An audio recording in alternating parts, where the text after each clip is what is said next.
है। जिस तरह मेवात में लोगों को एक तरफा कार्रवाई की जा रही है, सिर्फ मेवात के मुसलमानों को पकड़ कर जेल में डाला जा रहा है। कम से कम 10,000 की पैरामिलिट्री फोर्सेस मेवात में उतार दी गई है। पूरे हरियाणा की पुलिस, ज्यादातर पुलिस को मेवात में उतार दिया गया है। मेवात में पुलिस और पैरामिलिट्री फोर्सेस एक साथ इकट्ठा होकर मेवात के गांव-गांव में जाकर रेड डाल रहे हैं। क्या आप लोगों को नहीं पता दंगा किन लोगों ने करवाया था? जो लोग हथियारों के साथ आए थे, जिनके पास ऑटोमेटिक हथियार थे, जिनके पास तलवारें थी दंगा करने, वो लोग आए थे। वो लोग दंगे क्या करते? जिनके हाथ जो निहत्थे थे, उन लोगों पर इल्जाम लगाया जा रहा है। उन लोगों के घरों में एक तरफा कार्रवाई की जा रही है। 12 साल के बच्चे क्या करेंगे? 12 साल के बच्चों को गिरफ्तार किया जा रहा है। 65 साल 70 साल के बुजुर्गों को गिरफ्तार किया जा रहा है। 65 साल का और 12 साल का बच्चा क्या करेगा? उन लोगों को भी गिरफ्तार किया जा रहा है। एक और बात जो मीडिया दिखा नहीं रही है ज्यादातर, वो क्या था? ये बोल रहे हैं कि मेवातियों ने दंगा किया, मेवाती दंगा करना चाहते थे। ऐसा बिल्कुल नहीं है। उन्होंने एक दिन पहले वीडियो डाली थी। मोनू मानेसर ने कहा था, मेवातियों मैं मेवात आ रहा हूँ। जिस इंसान के ऊपर 302 की धारा हो, 307 की धारा हो, जिसने नासिर को, जुनैद को जिंदा जला दिया हो, क्या मेवाती लोगों को गुस्सा नहीं आता? मेवाती लोगों के अंदर रोष था, मेवाती लोगों के अंदर गुस्सा था। उन्होंने फिर भी कुछ नहीं करा। मेवाती लोग फिर भी शांति से देखते रहे। लेकिन प्रशासन को ज्ञापन सौंपा गया कि आप मोनू मानेसर को मत आने दो, लेकिन प्रशासन नहीं माना। प्रशासन ने मोनू मानेसर को नहीं रोका। फिर इसके अलावा दूसरा इंसान बिट्टू बजरंगी, वो कहता है मेवातियों तुम्हारा जीजा आ रहा है। बताओ,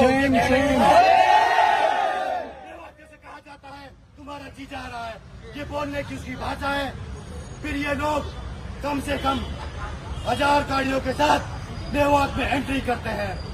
हर गाड़ी में तलवारें होती है, ऑटोमेटिक राइफल्स होती है, AK-47 होती है। आप लोग सोच सकते हो, अगर किसी मेवाती से AK-47 मिलती या किसी मुसलमान पे AK-47 मिलती तो क्या उसको आतंकवादी नहीं बनाया जाता?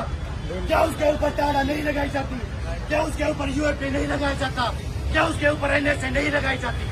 तो मेरा कहने का मकसद यह है कि लोगों के पास ऑटोमेटिक हथियार है, जो इलीगल है, जिनके पास AK-47 है, जो लोग मेवात में हमला करने आए थे, जो लोग मेवात की बेटियों की इज्जत उछाल रहे थे, जो लोग मुसलमानों को तबाह करने आए थे, उन लोगों को गिरफ्तार कब करेगी? उन लोगों पर कार्रवाई कब होगी? जिन लोगों ने इमाम साहब को मस्जिद से निकालकर मार दिया, उन लोगों पर कार्रवाई कब करेगी? जिन लोगों ने गुड़गांव में मुसलमानों की दुकानों को जला दिया, उन लोगों पर कार्रवाई कब करेगी? जिन लोगों ने हजारों मुसलमानों के घरों को गुड़गांव में खाली करा दिया, उन पर कार्रवाई कब करेगी? सोना में जिन लोगों ने रातों भर गोलियां चलाई थी मेवातियों के ऊपर, उन लोगों पर कार्रवाई कब करेगी? हरियाणा सरकार का दोहरा रवैया है। खट्टर सरकार सिर्फ मेवातियों पे एक्शन ले रही है, जिसमें करीब जितने भी नूम है, जो खोखे होते हैं कच्चे, कम से कम 250 गवर्नमेंट बता रही है, लेकिन वो 250 नहीं है, कम से कम 500-600 है। उन सब जो खोखे थे, उन सबको तोड़ दिया गया गवर्नमेंट द्वारा। गवर्नमेंट ये भी बोल सकती थी आप इनको हटा लो, ये इलीगल है। अगर इलीगल थे तो पहली बात तो इलीगल नहीं थे, तो उनको गवर्नमेंट ने बुलडोजर से बिल्कुल जमीन में मिला दिया। और फिर उसके बाद मेवात में नूह में एक हॉस्पिटल शहीद हसन खान मेवाती, उसके बाद मेडिकल केमिस्ट खुली हुई है कम से कम 50 जो मुसलमानों की है। सिर्फ ये चीज देखकर मुसलमानों की केमिस्ट खुली हुई है, मुसलमानों को रोजगार मिला हुआ है, मुसलमान पैसे कमा रहे हैं। मुसलमानों की सारी दुकानों को ऊपर बिल्डोजर चला दिया गया। और क्या कहते हैं मुसलमानों ने पत्थर बरसाए थे, ये इलीगल कर रहे हैं। सुप्रीम कोर्ट की वर्डिक्ट थी, सुप्रीम कोर्ट ने कहा था आप किसी घर को नहीं गिरा सकते जब तक हाई कोर्ट या सुप्रीम कोर्ट उसको गिराने का ऑर्डर नहीं दे देगा। फिर उन्होंने वो घर कैसे गिरा दिए?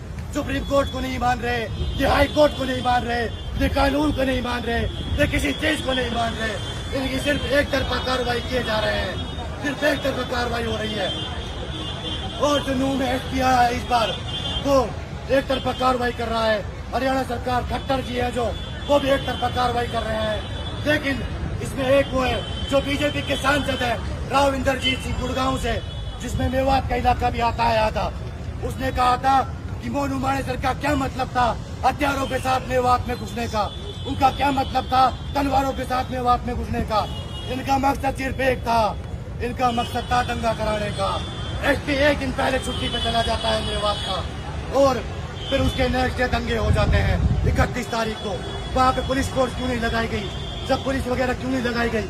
दूसरी बात ये कह रहे हैं घरों से पत्थर चले, घरों से पत्थर बरसाए गए, ऐसा कुछ नहीं है। जिन लोगों पे ये उतारे हैं ना कोई सीसीटीवी फुटेज है ना उनकी कोई लोकेशन है, सिर्फ इनको एक टारगेट मिला हुआ है 1000 मेवात के मुसलमानों को जेलों में डालना है। तो उस टारगेट को पूरा करते हुए लोग जब मेवाती सो जाते हैं रात में अपने घरों में तो ये घरों में रेड मारते हैं, जिस तरह कश्मीर में रेड मारते हैं। मेवात को कश्मीर बनाने की कोशिश की जा रही है। मेवाती जब सो जाते हैं रात भर वो देखते रहते हैं कभी पुलिस ना आ जाए। जब वो सो जाते हैं तो उनके घरों में रेड मारी जाती है, पुलिस होती है, पैरामिलिट्री फोर्सेज होती है, ये सारे मिलकर मेवातियों के घरों में मुसलमानों को गिरफ्तार करते हैं, चाहे बुजुर्ग हो, चाहे 12 साल के बच्चा हो, चाहे 16 साल के हो, चाहे 18 के हो, ये किसी को नहीं बख्शते। ये औरतों के साथ भी बदतमीजी करते हैं। हरियाणा पुलिस जो है ये औरतों के साथ बदतमीजी करती है और बुजुर्गों को मारती है। इन्होंने एक गांव में मेवात में सिंगार, उस गांव में फजर के वक्त रेड मारी थी। उसमें इन्होंने एक जो 2 बुजुर्ग थे उस बुजुर्ग के ऊपर जो पिस्टल राइफल होती है, राइफल को जो बैट होती है, बट जो होती है उसके छाती में मारी। उसकी उम्र ज्यादा थी 70-80 साल, वो वही मर गया। और दूसरा बंदा जो था, दूसरा बुजुर्ग था, वो वही अटैक से मर गया। क्या इसकी हरियाणा पुलिस जिम्मेदार नहीं है? क्या हरियाणा सरकार इसकी जिम्मेदार नहीं है? हमारा कहने का मकसद एक ही है, हम यहाँ सिर्फ इसलिए आए हैं बुलडोजर कार्रवाई को रोक दिया जाए और इसी तरह आगे भी प्रोटेस्ट चलता रहेगा। अगर बुलडोजर कार्रवाई नहीं रुकी तो इसके बाद हम जंतर मंतर पे जाएंगे। अगला कदम जंतर मंतर होगा इंशाअल्लाह। आप सभी से रिक्वेस्ट है, अगर जंतर मंतर की कॉल दी जाती है तो आप सभी भाई लोग उसका हिस्सा बने और जंतर मंतर तक हमारा साथ दें। क्योंकि ऐसा नहीं है कि सिर्फ मेवात के घर गिराए गए हैं, आसाम में भी गिरा गए, यूपी में भी गिरा गए, मध्य प्रदेश में भी गिराए गए, लेकिन एक चीज खास थी, सिर्फ मुसलमानों के घर गिराए गए। उसमें सिर्फ मुसलमानों के घर गिराया जाता है, न कोई सबूत देखा जाता है, न कुछ देखा जाता है, सिर्फ एक तरफा कार्रवाई कर दी जाती है, निशाना बनाया जाता है मुसलमानों को। जिस तरह फलस्तीन में यहूदियों ने मुसलमानों के साथ किया, मुसलमानों के घरों को गिराया और वहाँ पे अपने घरों को बसाना शुरू कर दिया, उसी तरह ये लोग कर रहे हैं। इसी तरह ये मेवात में कर रहे हैं। मेवात में गांव-गांव में जाकर घरों को गिरा रहे हैं, कह रहे हैं इलीगल थे, 70 साल से इलीगल नहीं थे वो, अब इलीगल हो गए। कार्रवाई